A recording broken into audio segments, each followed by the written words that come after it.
ప్రభునామములో మొదటిగా అందరికీ వందనాలు. Praise Lord, praise Lord, praise Lord, praise Lord. అందరికీ వందనాలు. ఏర్పాటు చేయబడిన వాక్యాలకు మనం ప్రవేశిద్దాం. యోహాను రాసిన మొదటి పత్రిక, యోహాను రాసిన మొదటి పత్రిక మొదటి అధ్యాయము 7వ వచనాన్ని చదువుకుందాం. యోహాను రాసిన మొదటి పత్రిక మొదటి అధ్యాయము 7వ వచనం. అయితే ఆయన వెలుగులోనున్న ప్రకారము మనమును వెలుగులో నడిచిన ఎడల మనము అన్యోన్య సహవాసము గలవారమై ఇందుము. అప్పుడు ఆయన కుమారుడైన యేసు రక్తము ప్రతి పాపము నుండి మనలను పవిత్రులుగా చేయును. యేసయ్యకు మహిమ కలుగును గాక. మరి యోహాను రాసిన మొదటి పత్రికలో మనం చూస్తున్న విశ్వాసులతో మరి యోహాను గారు చక్కగా ఈ మాటలు ఒక హెచ్చరిక మాటలు ఇస్తున్నాడు ఆయన.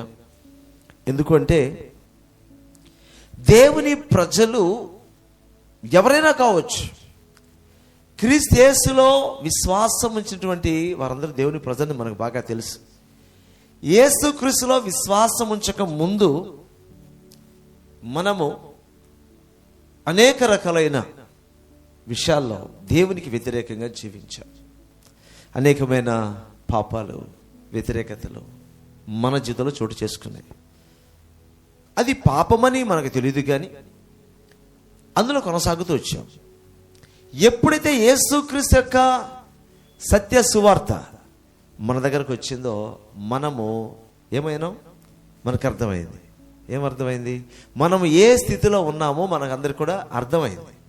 అప్పుడు వెంటనే యేసయ్యా, మేము పాపులమయ్యా, నీ వాక్యం ద్వారా మమ్మల్ని దర్శించావు.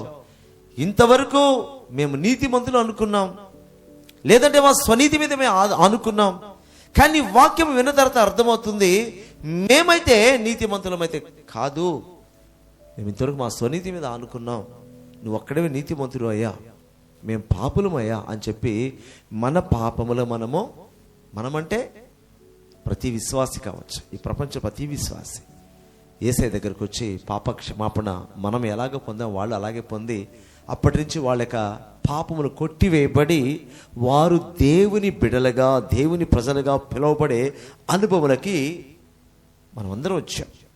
ఓకే, సో అలాగా మనం విశ్వాసులం అయినాం, ప్రభువును స్వీకరించాం, బాప్తిజం కూడా తీసుకున్నాం. అయితే అలా విశ్వాసిగా మారిన తర్వాత ఇంకా ఆ వ్యక్తి క్రీస్తు రక్తము చేత కడగబడి నీతిమంతుడుగా తీర్చబడిన ఆ వ్యక్తి ఇంకా వారిలో పాపమే ఉండదా ఆయన యొక్క ప్రశ్నే మనం వేసుకుంటే వారిలో కూడా పాపం ఉండే అవకాశము ఉంది. మొదట వారి యొక్క చిన్నతనం నుంచి, అంటే వారి ఊహ తెలిసిన దగ్గర నుంచి యేసయ్య దగ్గరకు వచ్చేంత వరకు ఎన్ని రకాలైనటువంటి పాపములు చేశారో, అతిక్రమాలు చేశారో వాటి విషయమే మొదట క్షమాపణ కలిగిపోయింది, కొట్టివేయబడింది. అయితే యేసుక్రీస్తుకు వచ్చిన తర్వాత చాలా వరకు వాళ్ళు తమ జీవితాలను సరి చేసుకుంటూ యేసయ్యకు నచ్చే విధంగా జీవించాలనే ఒక నిజ విశ్వాసి అయితే కోరుకుంటాడు. ఒక నిజ విశ్వాసి ఎవరైనా కావచ్చు, వాళ్ళు ఏం కోరుకుంటారంటే ఇంతవరకు జీవించిన జీవితంలో అంతా కూడా పాపము, అతిక్రమము అన్నీ వచ్చాయి. సో యేసయ్య మహాకృపను బట్టి ఆయన రక్తము చేత మనకు కడిగాడు, పవిత్రపరిచేశాడు. ఇక గత పాప మొత్తం కొట్టివేయబడింది. ఇక్క మీదట యేసయ్యను తెలుసుకున్న ఇక్క మీదట నేను మంచిగా జీవించాలి అని నిజంగా యేసయ్యను స్వీకరిస్తే వాళ్ళైతే ఇలాగ ఆలోచన కలిగి ఉంటారు. నిజంగా యేసయ్యను స్వీకరిస్తే, యేసయ్య వాక్యానికి లోబడితే వారిలైతే ఈ ఆలోచన వస్తుంది.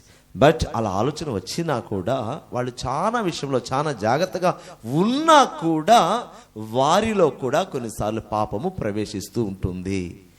ఎందుకు అంటే ఈ శరీరము, పాప శరీరము ఈ భయంకరమైనటువంటి ప్రపంచంలో జీవిస్తున్నప్పుడు ఒక విశ్వాసి తను ఎంతో జాగ్రత్తగా జీవిస్తాడు. నిజ విశ్వాసి ఎంత జాగ్రత్తగా జీవించినా కూడా ఏదో ఒక మాలిన్యం విశ్వాసి జీవితంలోకి వెళ్ళిపోతుంది. అయితే ఆ వ్యక్తి దాన్ని గుర్తించాలి. ఏం గుర్తించాలంటే యేసయ్య నమ్ముకున్నప్పుడు నా కంప్లీట్గా నా గత పాపం అంతా ఆయన కొట్టేశాడు. ఇప్పుడు ప్రజెంట్ ఏ రోజుకి ఆ రోజు నేను తెలిసి కానీ తెలియక కానీ ఏ రకంగా కానీ ఏ కారణం చేత కానీ ఏదైనా మాలిన్యం, ఏదైనా పాపం, మాలిన్యం అంటే ఈ మురికి కాదు, మాలిన్యం అంటే పాప మాలిన్యం. అది మన ఆత్మకు, మన శరీరానికి, శరీరం నుంచి ఆత్మకు, మనసుకు అంతటి కూడా అంటుకున్నప్పుడు మనం ఏం చేయాలంటే యేసయ్య దగ్గరకు వచ్చి మనము పాపక్షమాపణ పొందాలి. ప్రతి విశ్వాసి కూడా ప్రతిరోజు, ప్రతి విశ్వాసం అంటే మరి సేవకులు లేదంటారు, వాళ్ళు అందరు కలిపే చెప్తున్నారు. యేసుక్రీస్తు నమ్ముకున్న ప్రతి ఒక్కరు వాళ్ళు విశ్వాసులు కావచ్చు, సేవకులు కావచ్చు, ప్రపంచవ్యాప్తంగా పరిచయం చేసే గొప్ప సేవకులు కావచ్చు, లేదంటే చచ్చిపోయిన వారు కూడా యేసు నామములో లేపిన సేవకుడైనా కావచ్చు, పాపక్షమాపణ పొందాల్సిందే అండి. మృతులను కూడా లేపగలిగిన అభిషేకం కలిగిన సేవకుడైనా కావచ్చు, గొప్ప అభిషేకం కలిగిన సేవకుడు కావచ్చు, వాళ్ళైనా ప్రతిరోజు కూడా ప్రభు దగ్గర పాపక్షమాపణ పొందాల్సిందే. ఈ శరీరం ఉన్నంత వరకు అయితే జాగ్రత్తగా ఉండకూడదని, వాంటెడ్గా ఏదో చేస్తూ క్షమాపణ పొందమని వాక్యం చెప్పట్లేదు. ఎంతో జాగ్రత్తగా జీవించబడికి కొన్ని రకాల మాలిన్యం మన ఆత్మీయ జీవితానికి అంటుతుంది కాబట్టి, అట్లాగే మనం వదిలేస్తే మన ఆత్మీయ జీవితం పతనం అయిపోతుంది. కాబట్టి దాన్ని వదలకుండా మరి మొగ్గలను తురించివేయాలంటారు కదా పెద్దవాళ్ళు, మొగ్గలను తురించివేయాలంటారు కదా.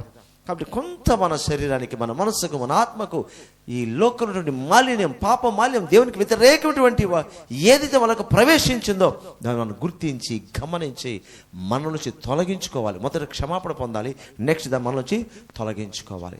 అలా కాకుండా క్షమాపణ కోరకుండా లేక మన నుంచి దాన్ని తొలగించుకోకుండా ఒక విశ్వాసి కానీ ఒక సేవకుడు కానీ తన ఆత్మీయతతో ముందుకు వెళ్తుంటే ఏదో ఒక రోజు ఫట్ అని పడిపోతాడు. ఇంకా లేవలేడు. ఇంకా అలాంటి భయంకరమైన పరిస్థితి వస్తుంది. చివరికి దేవునికి దూరం అయిపోయే పరిస్థితి కూడా వస్తుంది. అందుకనే ఈ రాత్రి ప్రభు మనతో మాట్లాడుతున్నారు. 7వ వచనం మనం చదువుతున్నాం.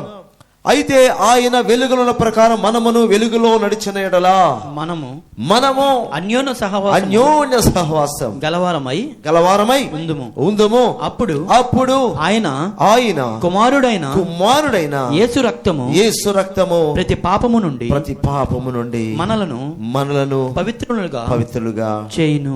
కాబట్టి ఆయన వెలుగు. యేసయ్య ఉన్నాడండి, వెలుగై ఉన్నాడు ఆయన.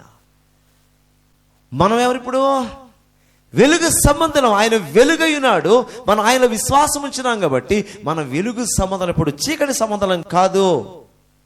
ఒకప్పుడు మనం చీకటి సంబంధాలుగా ఉండవచ్చు. క్రీస్తును ఎరగక ముందు మనం చీకటి సంబంధమే, ఖచ్చితంగా 100% చీకటి సంబంధమే. క్రీస్తులోకి రాకముందు, క్రీస్తులోకి వచ్చిన తర్వాత మన వెలుగు సంబంధాలుగా మారాం. యేసయ్య మార్చాడు. సో ఇప్పుడు ఆయన వెలుగు, మనం ఆయనలో విశ్వాసం ఉంచాం కాబట్టి మన వెలుగు సంబంధం. ఆయన వెలుగులో మనము నడవాలి. ఎవరి వెలుగులో? యేసయ్య వెలుగులో మనం నడవాలి. యేసయ్య వెలుగులో నడవడం అంటే ఏంటి? ప్రతి విషయాన్ని నేను మీ ముందుకు తీసుకొని ఆశపడతా, అట్లా వదిలేను.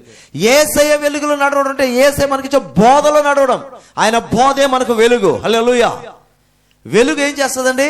మనకు క్లియర్గా అన్నీ కనిపిస్తుంది వెలుగులో. మనం దారిలో వెళ్తున్నాం, చీకటిగా ఉంటే ఏం కానరాదు మనకి. అదే లైట్ ఉంటే చక్కగా కనిపిస్తుంది. ఎక్కడ గుంటలు ఉన్నాయి, ఎక్కడ మెట్లు ఉన్నాయి, ఎక్కడ అడుగు పెట్టాలి, ఎక్కడ అడుగు పెట్టకూడదు, ఎలా నడవాలి, నడవకూడదు, మెల్లగా నడవాలన్నా, వేగంగా నడవాలన్నా, దాడుతూ నడవాలన్నా, జంప్ చేయాలన్నా అక్కడెక్కడ అన్నీ మనకి ఎప్పుడు తెలుస్తుంది? వెలుగు ఉంటే, మనం వెళ్ళి దానిలో వెలుగు ఉంటే మనకు తెలుస్తుంది. చీకటి ఉంటే ఏం తెలీదు, చాలా ప్రమాదాలకు గురైపోతాం. ఆ వెలుగు ఏంటంటే యేసయ్య బోధే మన జీవితానికి వెలుగు. హల్లెలూయా. ఆయన వాక్యమే నా పాదములకు దీపం. అంటే యేసయ్య బోధ మనకు దీపము, యేసయ్య బోధ మనకు వెలుగు. వెలుగు అంటే అదేందో ఆయన నిలబడగల మన మీద వెలుగు అట్లా కాదు. వెలుగు అంటే ఉపదేశం, యేసయ్యక ఉపదేశం, యేసయ్యక బోధ, యేసయ్య మాటలే ఒక విశ్వాసికి నిజమైన వెలుగు. సో వాక్యాన్ని చూసుకుంటూ మనం జీవించాలి, వాక్యాన్ని తెలుసుకోవాలి, వాక్యాన్ని అర్థం చేసుకోవాలి, వాక్యానుసారం జీవించడానికి మనం ఎప్పుడు కూడా ప్రయత్నం చేయాలి. వాళ్ళే వెలుగు సంబంధాలు, వెలుగులో నడిపింపబడేవారని అర్థం. సో మనం ఇప్పుడు జాగ్రత్తగా అర్థం చేసి, ఇప్పుడు వెలుగు కావాలని మనం ఏం చేయాలి? ఇప్పుడు యేసయ్య నమ్ముకున్నాం, ఇప్పుడు వెలుగు కావాలంటే ఏం చేయాలి? మనం వాక్యాన్ని రోజు వినాలి లేదా చదవాలి. రోజు వాక్యంతో సంబంధం ఉండాలి. అప్పుడే ప్రతిరోజు వాక్యముతో సంబంధం ఉంటేనే నువ్వు వెలుగులో నడిపింపబడతావు. నాకు వాక్యం వద్దు, నేను వినను, ప్రార్థన మాత్రం చేసుకుంటా ఉంటాను, గంటలు గంటలు ప్రార్థన చేస్తాను, బైబిల్ అయితే తీయను, చదవను, కనీసం వినను అనుకుంటే నువ్వు వెలుగులో నడవలేవు. ఇంపాసిబుల్, నువ్వు నడవలేవు. నువ్వు ప్రార్థన మాత్రం చేసుకుంటుంటే మరి నీ ఆత్మీయ జీవితం కొనసాగాలంటే నువ్వేమి ఇప్పుడు యేసయ్య నమ్ముకున్న వెంటనే ఈ శరీరాన్ని విడిచి మన పరలోకానికి వెళ్ళిపోవట్లేదు. ఈ భూమి మీద దేవుడు మనకు నిర్ణయించిన ఆయుష్కాలం ఎంతైతే ఉంటుందో అంతవరకు మనం జీవించాలి. ఈ శరీరంతోనే జీవించాలి, ఈ భయంకరమైన లోకంలో జీవించాలి. తప్పదు. ఎప్పటి వరకు ఉండాలి, అప్పటిదాకా ఉండక తప్పదు. బట్ అప్పటిదాకా మనం జీవించాలంటే మనకు ఏం కావాలి తెలుసా? వెలుగు కావాలి. ప్రతిరోజు దేవుని వాక్యం చదవాలి. చదువు వస్తే చదువు, రాకపోతే వినాలి. నీకు నిజంగా వెలుగు కావాలంటే, నేను చీకటిలో కాదు వెలుగులో జీవించాలనుకుంటే నువ్వు వాక్యంతో సహవాసం కలిగి ఉంటావు. ఆయనతో మన అన్యోన్య సహవాసం. వాక్యమే యేసు ప్రభు, వాక్యమే యేసు ప్రభు, యేసు ప్రభువే వెలుగు. సో యేసయ్య వెలుగు, ఆయనే వాక్యమైనాడు. ఆయన వాక్యాన్ని మనం తీసుకున్నప్పుడు మన వెలుగులో జీవించినట్టుగా జాగ్రత్తగా ఈ భూమి మీద ఎంతకాలైతే మనం జీవిస్తాం అంతవరకు మనం జాగ్రత్తగా జీవించే అవకాశం ఉంటుంది. ఎక్కడ కూడా తొట్టు పడకుండా, కాళ్ళు బెనకకుండా, కాళ్ళు చిక్కబడకుండా, అంటే ఆత్మీయ జీవితంలో ఎక్కడ కూడా పడిపోకుండా ఉండడానికి వీలవుతుంది. వాక్యానికి మన జీవితంలో మనం చాలా మరి ప్రాధాన్యత ఇవ్వాలి. వాక్యాన్ని ప్రతిరోజు చదవాలి. లేదంటే ఒక్కసారి సరే నువ్వు ఆ వెలుగును పక్కన పెట్టేశావంటే, నువ్వు చీకటిలో నడవాలని ట్రై చేస్తే పడిపోతావు. సహజంగా కొంతమంది వాళ్ళు ప్రతిరోజు నడిచే ఒక మార్గం ఉందనుకోండి, అలవాటు అయిపోతుంది కదా. ప్రతిరోజు ఒక వేలో మనం వెళ్తున్నాం వస్తున్నాం, అలవాటు అయిపోద్ది. చీకట్లైనా నడిచేయగలం, ఎందుకంటే అలవాటుగా మారిపోయింది. కానీ నీకు తెలియకుండా ఆ రోజు పెద్ద గొయ్యి తవ్వినారనుకోండి, నీకు రోజు అలవాటే. ఆ రోజు చీకటి, నాకు తెలిసిన రూట్ అని ఏమవుతుంది, అక్కడ ఆడ తవ్విన సంగతి నీకు తెలియదు, ఏమవుతుంది? పడిపోతావు. నీకు అలవాటుకున్న మరి దారి కూడా నువ్వు రోజు ప్రయాణం చేసినా నీకు తెలియకుండా అక్కడ కానీ ఏమన్నా డ్యామేజ్ అయితే నువ్వు పడిపోతావు. ఎవరు తవ్వడరా నాయన అనుకుంటాం కదా. కాబట్టి చీకట్లో నడవడం, నీకు ఎంత రూట్ నీకు పరిచయం ఉన్నా కూడా అది ప్రమాదకరమే.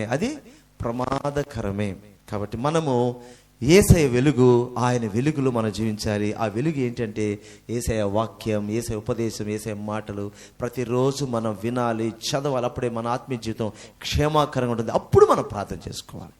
వాక్యం, ప్రార్థన రెండిటికి మన ప్రాధాన్యత ఇవ్వాలి. కొంతమంది వాక్యంలోనే ఉంటారు, ప్రార్థన చేసుకోరు. కొంతమంది ప్రార్థనలోనే ఉంటారు, వాక్యం చదవరు. ఏమండి, అక్కడక్కడ మనం వింటూ ఉంటాం. మేమైతే అంటే సేవకులుగా కొన్ని దగ్గర కొంతమంది వారి యొక్క అభిప్రాయాలు చెప్తున్నప్పుడు వింటున్నాం. ఏమంటారంటే, పలానా దైవజనుడు అండి, గొప్ప అభిషేకం ఉంది, కానీ మెసేజ్ సరిగా ఉండదండి, లోతుగా ఉండదండి, ఏదో పై చెప్పి అభిషేకం సూపర్, ప్రేయర్ స్వస్థతలు ఉంటాయి, ప్రాఫెసీ ఉంటుంది, అన్నీ ఉంటుంది, కానీ మెసేజ్ అంత. కొన్ని చోట్ల మెసేజ్ సూపర్, కానీ ఆయన ప్రేయర్ చేసి ఏం జరగదండి. అలా చాలా చోట్ల విన్న తర్వాత నేనేం గ్రహించా తెలుసా? రెండిట్లో ఎదగాలి. అంటే వాక్యములో ఎదగాలి, ప్రార్థనలోనూ ఎదగాలి. ఏది తగ్గకూడదు. వాక్యములోనూ లోతుగా వెళ్ళాలి, ప్రార్థనలోనూ లోతుగా, ఏ ఒక్కటి తగ్గకూడదు. రెండు సమాంతరంగా ఉండేటట్టుగా నేనైతే చాలా మంది అభిప్రాయాలు విన్న తర్వాత జాగ్రత్త తీసుకున్నా. స్టార్టింగ్ నుంచే సేవ ఆరంభం నుంచి చాలా జాగ్రత్తలు తీసుకున్నా. ఈక్వల్గా పోవాలి. ఏది ఒకటి ఎక్కువ కావడదు, ఒక తక్కువ కావడదు.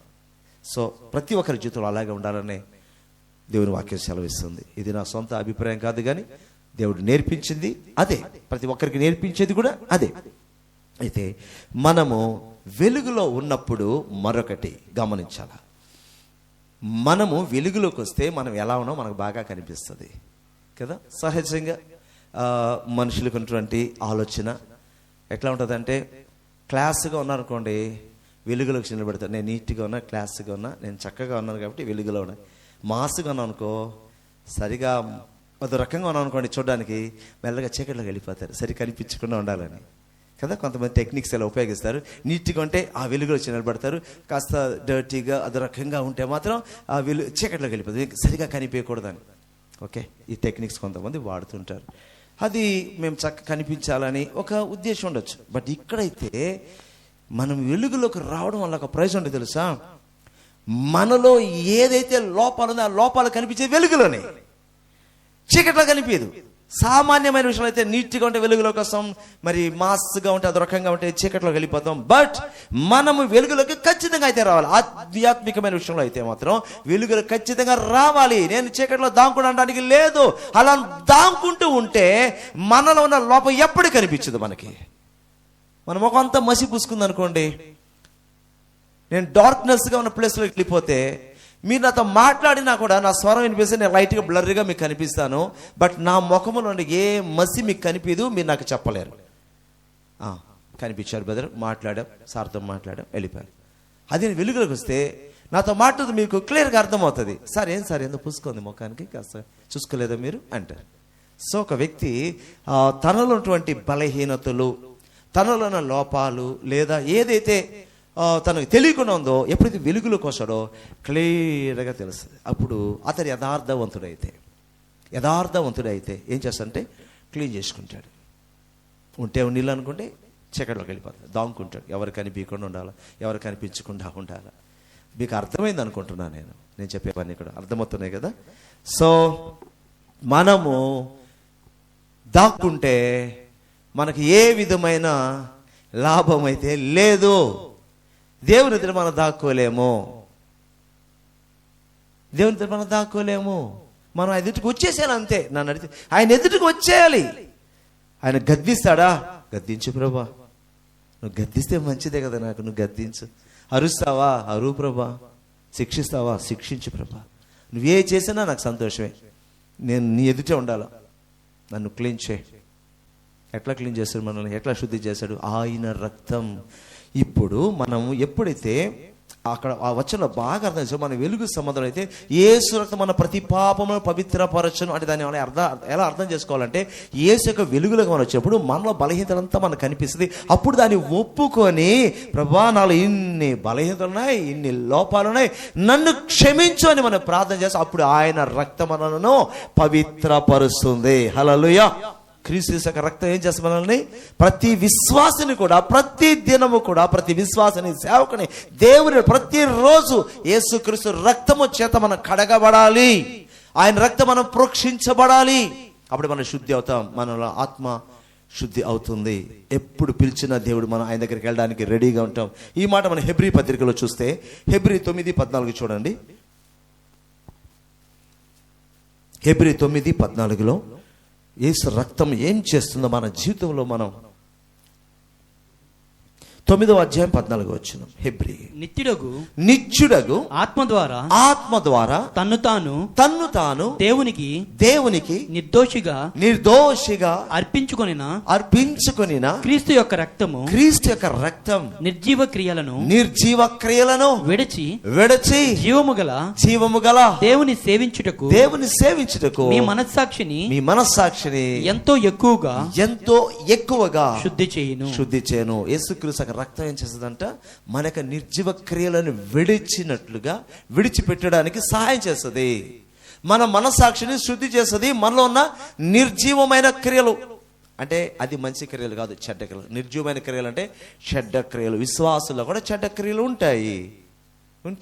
లేవని ఎవరు చెప్పగలరా? ఈ ప్రపంచంలో ఎవరైనా చెప్పగలరా? నాలో నేను యేసుప్రభు నమ్ముకునేశాను, ఇంకా నేను ఇది. కొంతమంది ప్రగల్భాలు పలుకుతారు. దయచేసి ఎక్కడైనా ఎవరైనా ఇలా మాట్లాడితే ఏంటంటే, నాలో ఏ లోపం లేదు, నాలో ఏ పాపం లేదు, నేను పరిపూర్ణుడైపోయాను అని ఎవరైనా చెప్తే దయచేసి నమ్మపాకండి. అది రాంగ్. అది వాక్యానికి వ్యతిరేకమైన మాట. వాళ్ళు ఎంత పరిశుద్ధంగా జీవించినా సరే ఆ మాట చెప్పడానికి ప్రపంచంలో ఎవరికి అర్హత లేదు. వాడు పరిశుద్ధంగా జీవించినా సరే, 100% వారు మనస్సాక్షికి అనుగుణంగా వారు జీవించినా ఖచ్చితంగా ఎక్కడొక లోపం ఉంటుంది. అందుకని ఎవరు కూడా అలా చెప్పడానికైతే వీలు లేదు. కానీ మంచిగా జీవించాలని దేవుడు కోరుతున్నాడు. అయినా కూడా మనం దేవుని దగ్గర వచ్చేసరికి, అయ్యా నేను ఇలా నీతిగా జీవిస్తున్నానంటే అది నీ కృప, నీ దయ వల్ల, నీ కృపలో ఇలా నీతిగా జీవిస్తున్నా. అయినా కూడా ఏమైనా పొరపాట్లు ఉంటాయి ప్రభా నాకు తెలియంది, నన్ను క్షమించు. ఒక దైవజనుడు ఇలాగే అనుకున్నాడంట, నాలో ఒకప్పుడు నేను చాలా పాపిని కానీ ఇప్పుడు దేవుడు నన్ను పవిత్రపరిచాడు. ఆయన తెలుసుకున్నప్పటి నుంచి నేను ఎటువంటి పాపం నాలో లేదు, నేను పవిత్రంగా జీవిస్తున్నాను అని అనుకున్నాడు. ఆయన మటుకు ఆయన అనుకున్నాడు, ఆలోచనతోనే ఉన్నాడు ఆయన. ఎప్పుడు కూడా ఆయన మొదట యేసయ్య దగ్గర పాప క్షమాపణ పొంది బాప్తిజం పొందినాడు తప్ప అటు తర్వాత ఎప్పుడు కూడా అతను ప్రభు దగ్గర పాపక్షమాపణ ప్రార్థన చేసేవాడు కాదంట. ఎందుకంటే నేను నీతిమంతుడినే, నేనెందుకు పాపక్షమాపణ ప్రార్థన చేయాలి? అయిపోయింది. యేసయ్య తన రక్తాన్ని ప్రోక్షించాడు, పవిత్రపరిచాడు, బాప్తిజం కూడా తీసుకున్నాను, అయిపోయింది. ఇంకా మరలా నేను ఎందుకు అడగాలి అని అనుకునేవాడంట. ఒకరోజు దేవుని దగ్గర ప్రార్థన చేస్తున్నాడు. ఏమో తెలుసా, ప్రభా నాలైతే ఏ లోపం లేదని అనుకుంటున్నాను ప్రభా, ఏమైనా ఉంటే చూపించు అని ధైర్యంగా అడిగాడంట. ఆయన అడిగాడంట. అడిగినప్పుడు దేవుడు ఆయనకి ఆ రాత్రి ఒక కళ, ఒక దర్శనం ద్వారా ఒక విషయాన్ని చూపించాడంట. ఆయన కళ్ళ ఎదుట ఒక స్లేట్ ఉంది, ఆ స్లేట్లో అక్షరాలు రాయబడుతున్నాయంట. ఏంటి అక్షరాలను చదివితే స్వార్థము అని రాయబడిందంట. అప్పుడు ఓయమ్మ, నాలో ఏం లేదు అనుకున్నాను, నాలో స్వార్థం అనబడిన పాపం ఉందా? వెంటనే పశ్చాత్తపడి, ప్రభా నేను పరిపూర్ణత పొందాను అనుకున్నాను, అసలు పాపక్షమాపణ ప్రార్థన చేయట్లేదు, కానీ నాకు చూపించావు ప్రభా. ఆయన ఒప్పుకొని పాపక్షమాపణ పొంది ఆ బలహీనత నుంచి విడుదల పొందడానికి కూడా ఆయన ఎంతో ప్రయాసపడ్డాడు అంట. మనం కొన్నిటిని అదే ముందులే అనుకుంటాం కదా. ఇప్పుడు మనం అనుకుంటాం స్వార్థం అంటే ఇది పాపమా? అవును, స్వార్థం అంటే పాపమే. నేను నాది మా అనుకుంటే అంత పాపమే. అది స్వార్థం అంటే ఏంది? అదే పాపానికి అదే మూలం. అది స్వార్థం. ఎన్నో ఉంటాయి కారణాలు, ఇది కూడా దీన్ని పక్కన నెట్టడానికి లేదు. స్వార్థ త్యాగం చేయగలిగాలి క్రీస్తును స్వీకరించిన వారు. కాబట్టి ఇక్కడ మన వెలుగులోకి వస్తే మనకు అర్థమవుతుంది. అందుకనే మనం ప్రతిరోజు అద్దములో చూసుకున్నట్టుగా వాక్యంతో మన జీవితాన్ని చూసుకోవాలి. వాక్యమే ఒక అద్దం, మన నిజస్థితిని మనకు చూపించే ఒక చక్కటి అద్దం. ప్రతిరోజు అద్దం చూడడం వాళ్ళు ఎవరు ఉండరు. అసలు అద్దాలు ఉంటే దాని ముందు నిలబడిపోతారు. ఒకప్పుడు ఆడపిల్లలు, ఇప్పుడు మగపిల్లలు కూడా చాలా ఎక్కువసేపు ఆ మిర్రర్ ముందే టైం స్పెండ్ చేస్తున్నారు. అందుకని పెద్ద పెద్ద మాల్స్లో పెద్ద పెద్ద మిర్రర్స్ పెట్టేస్తారు. ఎందుకంటే ఒక్కసారికి వచ్చి ప్రజల మీద పడిపోకుండా ఆ మిర్రర్స్ పెట్టేస్తే కాదు అక్కడ టైం స్పెండ్ చేస్తారు. కాబట్టి ఇక్కడికి ఇబ్బంది లేకుండా ఉంటుందని బిజినెస్లో పెద్ద పెద్ద అద్దాలు పెట్టేస్తారు.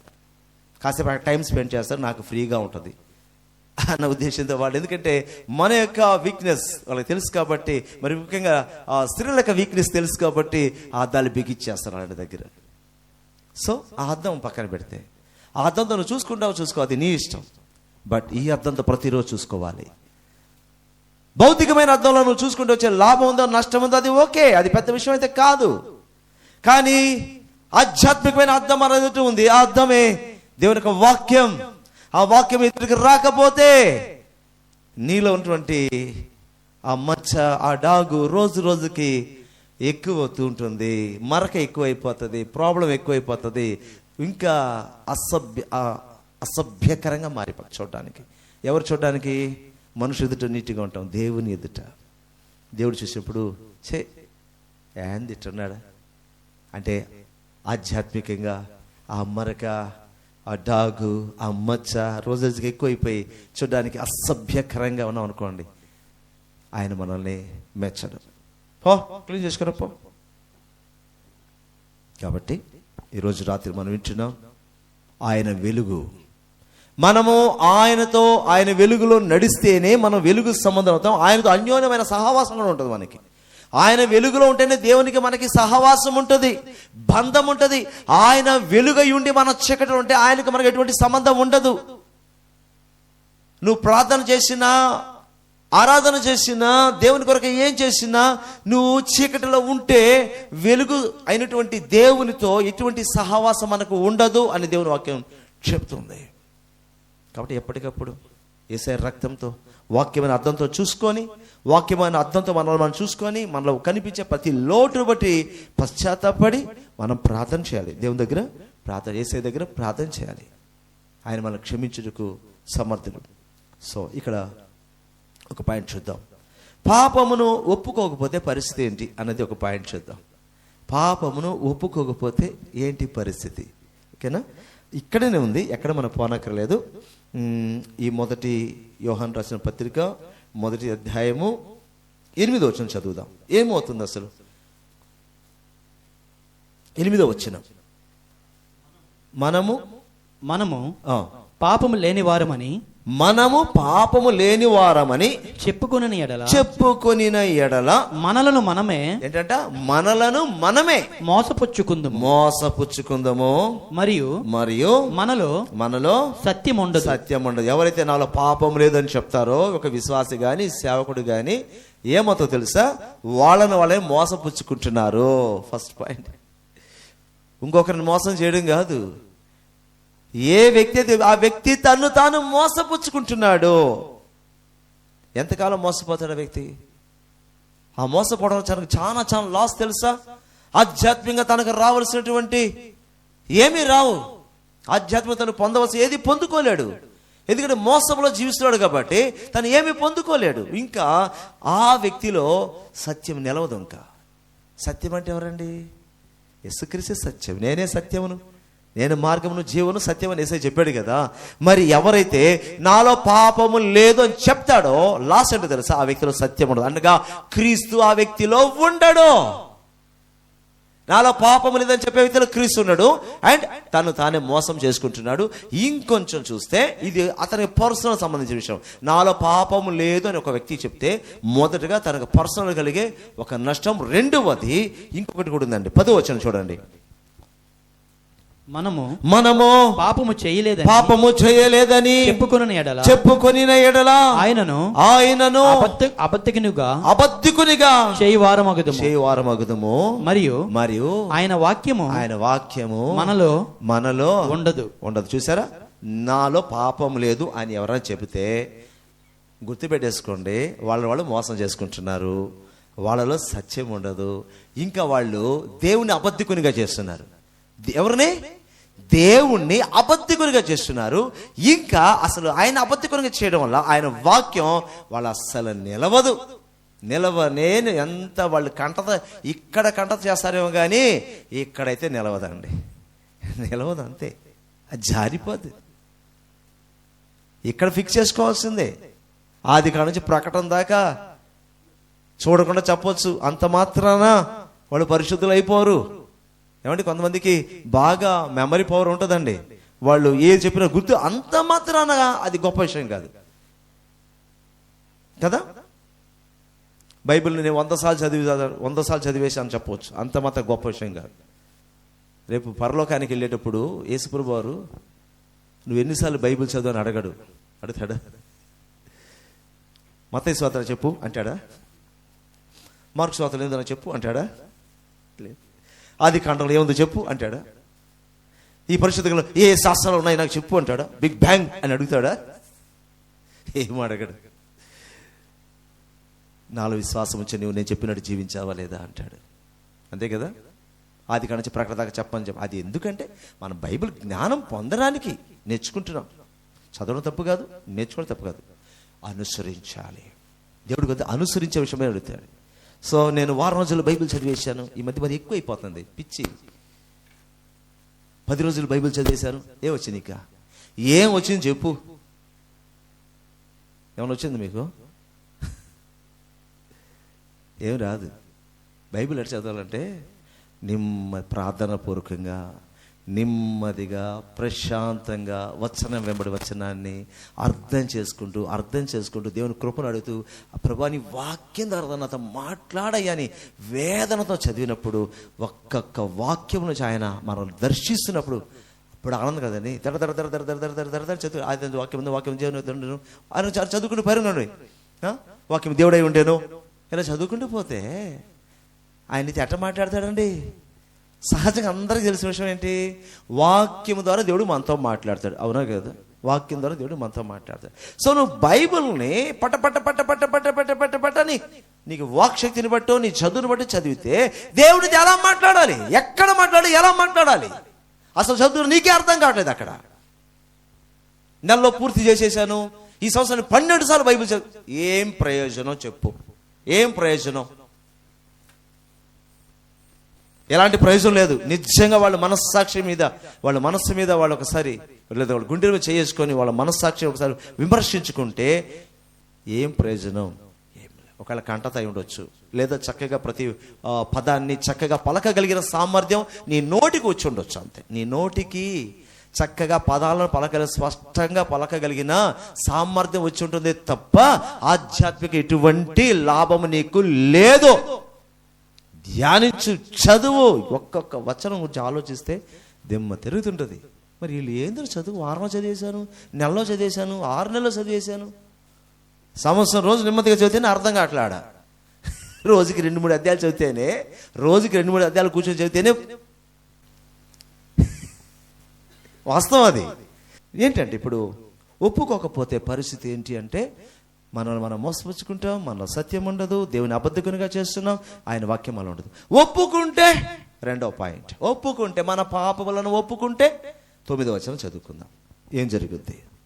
మన పాపములను మనము ఒప్పుకొనిన ఎడల ఆయన నమ్మదగిన వాడు నీతిమంతుడు గనుక ఆయన మన పాపములను క్షమించి సమస్త దుర్నీతి నుంచి మనలను పవిత్రులుగా చేయను. కాబట్టి మన పాపం మనం ఒప్పుకుంటే ఏం జరుగుతుందో క్లియర్ చేసి, ఆయన నమ్మదగిన దేవుడు అండి, ఆయన నీతిమంతుడు అండి. అంటే మనలను క్షమించగలిగినటువంటి నీతిమంతుడు, అంటే క్షమించే అధికారం అర్హత కలిగిన నీతిమంతుడు ఆయన. నమ్మదగిన వాడు అంటే అర్థం తెలుసా? నువ్వు చెప్పింది ఆయన మనసులో పెట్టుకుంటాడు. 10 మంది టామ్ చేయడు. మనం ఒకరికైనా బలహీన చెప్పుకున్నాం, 10 మంది చెప్పేస్తారు, వెళ్ళిపోయి నాతో వాళ్ళు చెప్పేస్తారు, నీకు తెలుసు ఎవరు చెప్పాక నాతో చెప్పారు అని మనం 10 మంది చెప్తాం. అలా చెప్పుకునే దేవుడు కాదు ఆయన, నమ్మదగిన దేవుడు. నువ్వు చెప్పింది మనసులో పెట్టుకున్నంతే. బిడ్డ తన తల్లిదండ్రులు చెప్పుకుంటే అలా గుండెల్లో దాచుకుంటారు, అలా దాచుకునే దేవుడే కానీ దాన్ని హేళన చేసే దేవుడు కాదు. 10 మందికి చెప్పి ఆయన సంతోషించే దేవుడు అంతకన్నా కూడా కాదు. ఆయన నమ్మదగిన వాడు, నీతిమంతుడు. కాబట్టి ఏం చేస్తాడంటే మన సమస్త దుర్నీతి నుంచి, మన పాపాలు క్షమించి, దుర్నీతి విడిపించి మనలను ఆయన పవిత్రులుగా చేయగలడు. హల్లెలూయా. ఇది లాభం అండి. కాబట్టి మన పాపాలు మనకు తెలియాలంటే ఆయన వెలుగులో ఉండాలి. ఆయన ఉపదేశం అనే వెలుగులో, ఆయన వాక్యం అనే వెలుగులో, ఆయన బోధనబడిన వెలుగులో ఉంటేనే మనకు తెలుస్తుంది. అప్పుడు మనం పాప క్షమాపణ పొందుతాం. సో ఎందుకు ఈ రాత్రి దేవుడు మాతో మాట్లాడుతున్నాడంటే మనము ఆయన ఎదుట ఎప్పుడు కూడా నీతిమంతులుగానే కనిపించాలి. మనము ఇలా ఈ రాత్రి సిద్ధపడాలి. రేపు మనం మన పాపము మనలో పెట్టుకొని, మన దోషం మనలో పెట్టుకొని, ఏమండి అపవిత్రత మనలో పెట్టుకొని మనం రేపు ఇక్కడికి వచ్చి ఆహా ఓహని ఆరాధిస్తే అంగీకరింపబడదు. సో రేపు మనం ప్రభుని స్తుతించాలంటే, ఆరాధించాలంటే ఈ రాత్రి దేవుని సన్నిధిలో మనం సిద్ధపడాలి. పాప క్షమాపణ పొందుకోవడం అనే విధానం మనం సిద్ధపడాలి. అప్పుడు రేపు నువ్వు ఎలా దేవుని ప్రభుని స్తుతిస్తావు అంటే సంతోషంగా ఆనందంగా స్తుతిస్తావు. లోపల మచ్చ డాగు పెట్టుకొని ఆరాధన చేస్తే నిజంగా రక్షింపడిన వ్యక్తి అయితే వాడు ఎంత ఆరాధన చేసినా లోపల మనస్సాక్షి ఒప్పుకోదు. నామినల్గా ఉండే వాళ్ళకి, ఇలాంటి స్పృహ లేని వాళ్ళకి అర్థం కాదనుకోండి. బట్ నిజంగా రక్షణ అనుభవం కలిగిన వాళ్ళైతే వాళ్ళు తాము పవిత్రపరచుకున్న తర్వాతనే దేవునికి ప్రార్థన చేయడానికి ఇష్టపడతారు, ఆరాధన చేయడానికి ఇష్టపడతారు. దేవునికి ఏది చేసినా వాళ్ళ హృదయంలో ప్రశాంతత, నెమ్మది, నేను దేవుని కోసం చేశాను, నా దేవుడు స్వీకరించాడు అనే నమ్మకం ఉంటుంది. లేకపోతే ఏందో వాళ్ళు చేశారు ప్రార్థన, నేను చేశాను, వాళ్ళు ఏదో ఆరాధన చేశారు, నేను చేశాను, కాసేపు వాక్యం ఉన్నా, కాసేపు చప్పట్లు కొట్టడం, కానికేసాం, ప్రార్థన చేసుకొని వచ్చేసాం. కాకపోతే ఏమీ సమాధానం అయితే ఉండదు. ఈ రాత్రి ప్రభు మనకి ఇచ్చిన మాట జాగ్రత్త. ఆయన వెలుగులో ఉన్నాడు, మనం వెలుగు సంబంధాలుగా ఉండాలి. ఆయన వెలుగులో మనం జీవించాలి. వెలుగంటే ఆయన బోధ, మాట. సరేనా? పాపము ఒప్పుకోకపోతే ఏమవుతుంది, పాపం ఒప్పుకుంటే ఏమవుతుంది అనే 2 విషయాలు కూడా ఈ రాత్రి మనం చూసాం. ప్రభు ఈ సందేశం దీవించుగాక.